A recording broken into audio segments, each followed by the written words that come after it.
زخمي زړه ټکورېدو تمه مې وشکېدله، دوران وطن د جوړېدو تمه مې وشکېدله، مجبور یم بل وطن ته ولاړ سم دایمي مسافر، سمونه بیرته د راتلو تمه مې وشکېدله. د سکون راډیو درنو لیدونکو او اورېدونکو سلام او مینه مو هرکلی. هیله د ښه بیاس او د صحت په کالیو کې به نغښتې وای. شاعرانه بنډار خپرونه ده چې وړاندې کولو ته یې د تل په څېر ټکور ظاهري راغلی. په نننۍ خپرونه کې راسره د تل په څېر شاعر راسره دی، سیف الرحمن سمون صاحب دی، چا چې د ادب لپاره ډېرې هلې ځلې او کوښښونه کړي دي. د ده به شعرونه او ژوند به یې پوښتو او کوښښ کوو چې څو پوښتنې هم پرې وکړو. سمون صاحب په سلام او هرکلی کوم او زموږ په دې ادبي خپرونه کې درته ډېر زیات ښه راغلاست وایم. مینه، قدر او مننه ټکور صاحب، سلامونه ته علیکم سلام. زما هم سلامونه، مینه، ادب قبول کړئ او همدا شان د سکون راډیو ټولو اوریدونکو ته هم سلامونه وړاندې کوم او هیله ده چې ټول به د صحت او عافیت په جامو کې نغښتي وای. ډېره مننه سمون صاحب. په لومړي سر کې یو غزل درنه واورو، بیا به مخته ځو پوښتنو ته به راګرځو. مننه. ژوندی اوسې. ټکور صاحب غزل دی وایي: زما په جیب کې د خوشبوی عطرو ښیښه ماته شوه، زما په جیب کې د خوشبوی عطرو ښیښه ماته شوه، که نه ګرمي شوه ستا په ګل بدن خوله ماته شوه. پوهېږې ستا یوسفي حسن ته طاقت نه راوړي، پوهېږې ستا یوسفي حسن ته طاقت نه راوړي، چې آینې ته مخامخ شوې آینه ماته شوه. خمار مې مات نشو ساقي به څه جزا راکوي. ټکور صاحب وایي: خمار مې مات نشو ساقي به څه جزا راکوي، په میکده کې ګډېدم رانه پیاله ماته شوه. ته چې روانه شوې کاغه دې راته ولې کتل، ته چې روانه شوې کاغه دې راته ولې کتل، ستا د بڼو ستن مې په زړه باندې کږه ماته شوه. او زه د ملنګ جامو کې درغلم د کلي منځ ته، زه د ملنګ جامو کې درغلم د کلي منځ ته، ستا په دیدن باندې مې تنده څومره ښه ماته شوه. او هغې په وزر راته وویل رنځوره ومه، هغې په وزر راته وویل رنځوره ومه، سمونه ومې بخه نن رانه واده ماته شوه. ډېر خوندور. مننه. سمون صاحب ژوند مو څنګه روان دی؟ مننه کوم. ژوندی اوسې ټکور صاحب. بس ژوند ښه دی، روان دی، دا دی وخت دی ورسره تېروي. مسافرۍ ژوند دی. شعر شاعري ته مو څنګه مخه کړله؟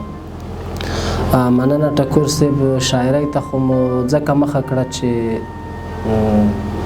ستر علت یې چې و هغه علاقه وه، ډېره علاقه مو ورسره درلوده، او بل خپله د چاپېریال او محیط هم په شاعرۍ باندې ډېر اثر کوي، ځکه چې کوم محیط شاعرۍ ته جوړ وي نو خامخا به شاعري کوي بیا. بالکل. او دا راته ووایاست د شعر شاعري ته خو مو مخه کړې ده، څومره غزلونه شعرونه به مو لیکلي، تعداد درته معلوم دی یا نه؟ مننه. نو شعرونه به مې تقریبا چې 500-600 ته رسېدلي وي. او کتاب میتاب هم لري، وروسته اراده لري یا نه لري؟ بله هو، کتاب خو لرم. نو یو کتاب دی چې د هغه نوم دی، نور به د نوم په خوله وانخلم، او بل لښتم شلارویه. دغه دوه کتابونه ټولګې مې آماده کړي دي، خو متاسفانه چې تر اوسه مې د چاپ کوم تصمیم نه دی ورته نیولی. خدای دې درته چاپ کړي. بل پوښتنه دغه ده، ځینې شاعران وایي موږ په فرمایش شعر لیکای سو، خو ځینې بیا وایي موږ یې نسو لیکای، شعر الهام دی. ځینې بیا وایي موږ شعر لیکلی سو په فرمایش باندې. نو ځینې ملګري وایي فکري ځواک دی، مګر ځینې بیا وایي دا فکري ځواک نه دی، الهام دی، د خدای ورکړه ده.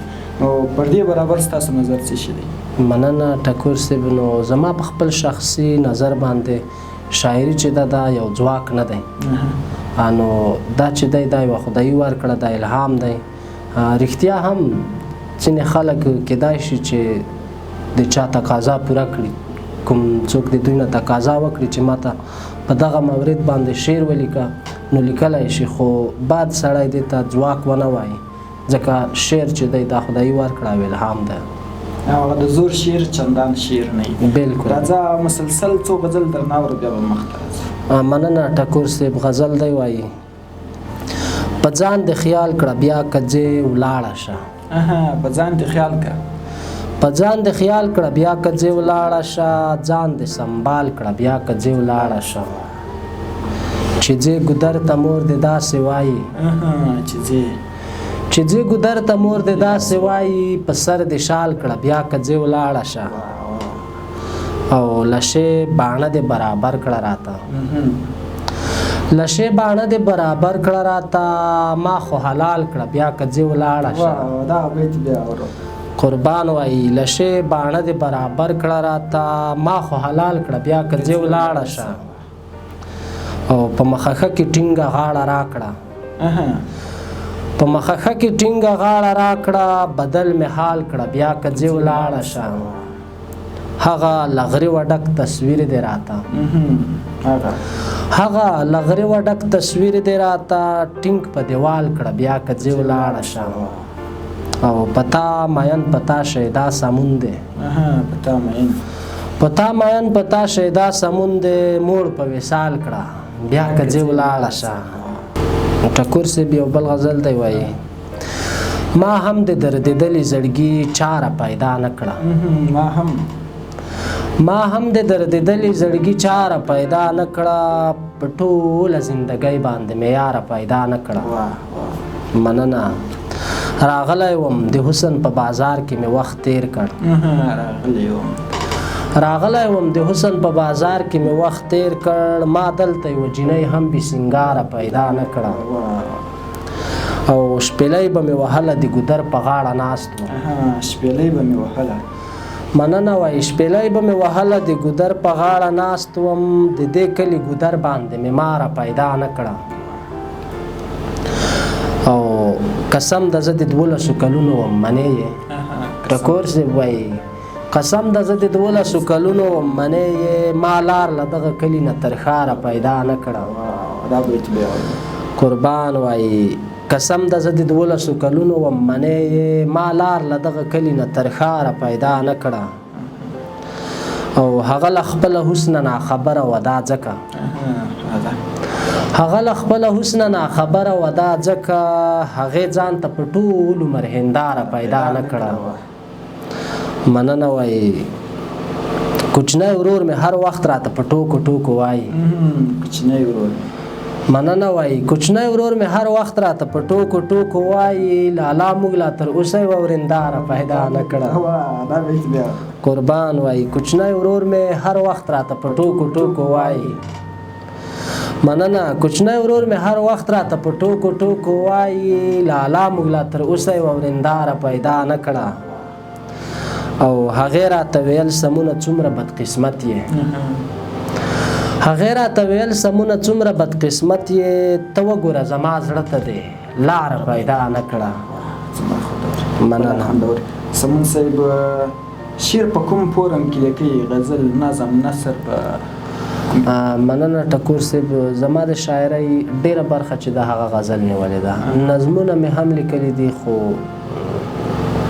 هغه مې داسې په محدود ډول لیکلي یعنې کم مې لیکلي دي او زیاته برخه چې د هغه غزل ده اوس بل غزل درنه اورو بیا به پوښتنې ته راوګرځېږو مننه ټکور صاحب یو بل غزل دی وایي نن مې اعدام کړه او بیا ښه وژاړه نن مې اعدام کړه نن مې اعدام کړه او بیا ښه وژاړه ځان دې بدنام کړه او بیا ښه وژاړه او دا تورې زلفې دې خورې کړه په مخ دا تورې زلفې دې خورې کړه په مخ جوړ راته دام کړه او بیا ښه وژاړه او د خلکو مخ کې چرته وګډېږه د خلکو مخ کې چرته وګډېږه حسن لیلام کړه او بیا ښه وژاړه او په میکده کې مې ښه سم نشه کړه په میکده کې مې مننه وایي په میکده کې مې ښه سم نشه کړه ډک راته جام کړه او بیا ښه وژاړه او زما په ټولو تصویرو باندې اور مننه وایي زما په ټولو تصویرو باندې اور بل په ماښام کړه او بیا ښه وژاړه هغه د سرې خاورې نه جوړ منګی دی هغه د سرې خاورې نه جوړ منګی دی خطا لبام کړه او بیا ښه وژاړه او که ته رښتیا وې په سمون مینه که ته رښتیا وې په سمون مینه د ده در پام کوه بیا ښه وژاړه. مننه. سمون صاحب زیات وخت مو د شعرو بڼه څه ډول یعنې عشقي حماسي؟ مننه کوم ټکور صاحب، ژوندی اوسې. زما د شعر بڼه چې ده نو زیات وخت زه عشقي شعر لیکم. زیات وخت عشق ته تللی ده. ستا له شعرونو معلومېږي چې بالکل. مننه. راځه مسلسل څو غزله یو دوه غزله مسلسل درنه اورو بیا به خپرونه تړو. مننه کوم. غزل دی وایي لیکلی مې د زړه په کتابچه د هغې نوم، لیکلی مې د زړه په کتابچه د هغې نوم، ما ایښی دی په کور کې په ورېره د هغې نوم. مننه قربان وایي. مننه. ماشوم چې وم جومات کې په نه کیسه وهلم، لیدلی و ملا په سپاره د هغې نوم. هو مینې یم دومره انتها ته رسولی، ټینګ کړی مې د کور په دروازه د هغې نوم. مننه وایي. له زړه به مې وتلی وي خو دومره لرې نه، له زړه به مې وتلی وي خو دومره لرې نه، که مړ شوم بیا مې ګوره په سینه د هغې نوم. او چې څوک رانه پوښتنه وکړي چا باندې مین یې، چې څوک رانه پوښتنه وکړي چا باندې مین یې، په شونډو مې رادرومي عجیبه د هغې نوم. مننه وایي. که غواړې چې شعرونه درته ووایي سمون ته، که غواړې چې شعرونه درته ووایي سمون ته، خبرو کې یو څه ور یادوه د هغې نوم. مننه. ټکور صاحب یو بل غزل دی وایي هغې باندې چې ګران و هغه ګران یې ښکلول. هغې باندې چې ګران.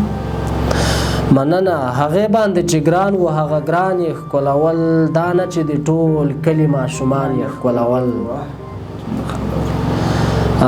کیدای شي چې په دوی به زما مینه راتله. مننه وایي. کیدای شي چې په دوی به زما مینه راتله، راغلې وه زما واړه بچیان یې ښکلول. او بورا غوندې بغلې ورته کېناسته په مینه، بورا غوندې بغلې ورته کېناسته په مینه، چې چېرته به یې ولیدل ګلان یې ښکلول.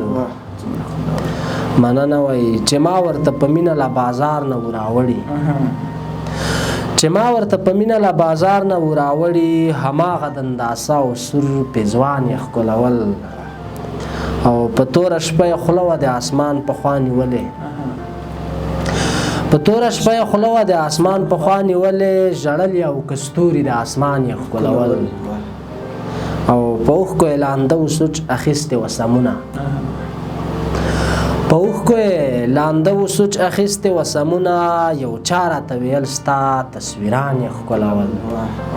مننه. بلا خوندور. ډېره مننه سمون صاحب دا چې د خپرونې وخت ته ګورو نو وخت په خلاصېدو د ډېره مننه چې راغلاست او زموږ بلنه مو کور مو آباد. مننه. ژوندی اوسې ټکور صاحب. ته دې له سترګو سره سترګې سترګې وجنګوه، ته دې له سترګو سره سترګې سترګې وجنګوه، ته دې ښایستی ور زما په نظر هم وګوره. د سکون راډیو درنو لیدونکو دا وه د شاعرانه بنډار خپرونه چې ما ټکور ظاهري درته وړاندې کړه. تر بیا چې موږ تر یو بلې داسې خپرونې راځو نو پر همدې ځای اجازه راکړئ. د لیاله فامان.